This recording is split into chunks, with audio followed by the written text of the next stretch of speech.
Tous ces événements sont un commencement de douleur. Matthieu 24, 8. Une suite apparemment interminable de désastres, tremblements de terre, tsunamis, ouragans, épidémies, actions terroristes, guerres que nous vivons aujourd'hui sous nos yeux entre l'Ukraine et la Russie. Tous ces désordres continuent de remplir les titres des journaux et d'attirer notre attention. Que se passe-t-il? Dieu est-il impliqué dans ces bouleversements que nous voyons tout autour de nous?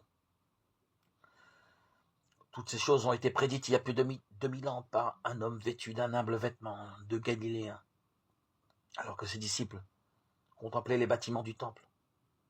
Ce grand prophète,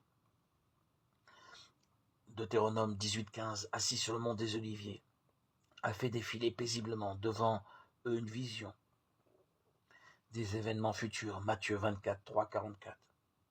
Il y a toujours eu des guerres, des tremblements de terre, mais dans ses propos, le Seigneur prédisait qu'ils s'intensifieraient considérablement au temps de la fin.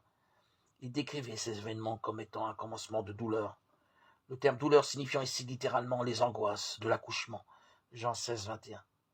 C'est l'image d'une femme au travail pour accoucher, et dont les douleurs sont de plus en plus fréquentes et intenses jusqu'à la délivrance.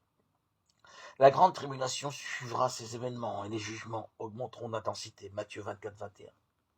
On ne pourra pas nier que ces calamités proviennent directement de Dieu. Cependant, les hommes ne se repentiront pas. Au contraire, ils continueront à blasphémer. Apocalypse 16, 9. Aujourd'hui, on donne souvent des explications naturelles à ces catastrophes. Les tremblements de terre sont causés par le déplacement des plaques tectoniques ou bien la fréquence des cyclones est liée au réchauffement planétaire. Il serait faux de nier les explications physiques de ces phénomènes. Mais qu'y a-t-il vraiment derrière l'augmentation de ces cataclysmes? À la fin, il n'y aura pas besoin d'explications scientifiques car Dieu lui-même ébranlera violemment la terre en ce jour-là et les hommes reconnaîtront cela comme étant la colère de l'agneau. Ésaïe 24, 18, 21, Apocalypse 6, 16.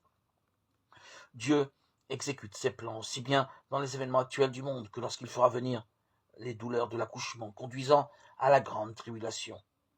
Quelqu'un a dit, Dieu est derrière la scène et c'est Dieu qui l'anime.